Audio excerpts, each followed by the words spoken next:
Bonjour, je suis Madame Alouata Ishata Saï, ancienne ministre de la Famille, de la Promotion de la Femme et de l'Enfant du Mali, ancienne secrétaire régionale de l'Organisation panafricaine des femmes pour l'Afrique de l'Ouest, membre du réseau des femmes africaines ministres et parlementaires. J'ai eu la chance et l'opportunité de participer à la conférence de Pékin en 1995 sur la femme. Et je pense, de mon point de vue, que la conférence elle était nécessaire. Nécessaire parce que il y a eu plusieurs rencontres avant cette conférence qui ont parlé de la promotion de la femme, de l'émancipation de la femme. Et je vais nommer les différentes rencontres de Mexico, de Copenhague, de Nairobi. Et je pense qu'il y a eu des acquis. La conférence de Pékin était nécessaire parce qu'elle a permis aux femmes du monde entier de se rencontrer, d'échanger entre elles-mêmes, d'échanger avec les partenaires techniques, de parler de leurs préoccupations et de s'entendre sur une déclaration et un programme d'action appelé Programme d'action de Pékin. Et je pense que ce programme d'action est axé autour de 12 domaines prioritaires. Les États se sont engagés, les gouvernements se sont engagés, les partenaires techniques, les ONG, la société civile, les femmes elles-mêmes se sont engagées à mettre en œuvre cette déclaration, à mettre en œuvre ce programme d'action. Donc je pense que la conférence était nécessaire. Ces engagements ayant été pris, je pense qu'il ne faut pas baisser les bras.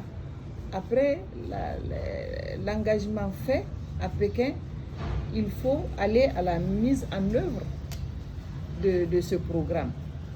Et je pense que ce qui a été fait depuis 1995, les États, chacun en ce qui les concerne, ont mis en œuvre à travers des plans d'action nationaux ce programme d'action.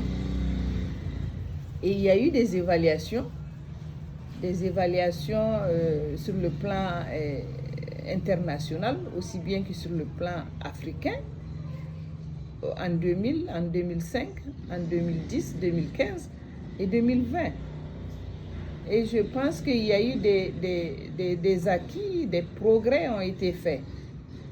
Et parmi ces progrès, je peux citer au niveau du Mali, d'abord l'acquisition d'un département chargé de la promotion de la femme, de l'enfant et de la famille.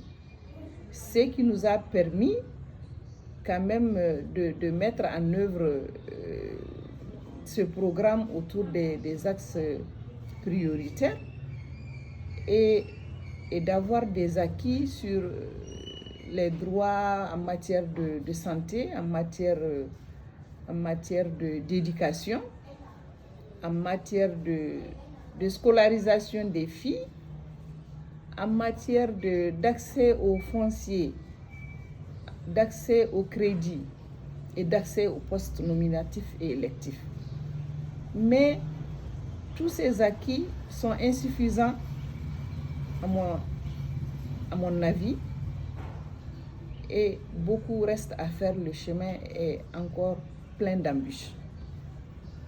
Donc, ne pas baisser les bras, continuer à la mise en œuvre, tout en faisant des évaluations à mi-parcours et en corrigeant les erreurs rencontrées. 26 ans après, qu'est-ce que ça a apporté? Ça a apporté, il y a eu des progrès, mais il y a eu des nouvelles donnes. Et sur le plan géostratégique, géopolitique, et je pense au changement climatique, je pense à l'insécurité grandissante dans tous nos États, et je pense à l'insécurité sanitaire, à la maladie coronavirus qui depuis 2020 fait des ravages. Donc pour moi, les priorités absolues aujourd'hui sur lesquelles on doit s'atteler et continuer néanmoins sur les autres domaines antécédents. Il s'agit surtout de l'insécurité et de la maladie à coronavirus, du changement climatique et de la malgouvernance. La malgouvernance qui est plus ou moins la raison, l'une des raisons quand même principales de tous ces agissements, de toutes ces erreurs. Je pense, de mon point de vue, que nous devons nous donner la main pour lutter contre ce terrorisme, lutter contre la maladie à coronavirus, aider les femmes à leur autonomisation, les aider dans leur résilience, les aider au développement tout court de leur pays.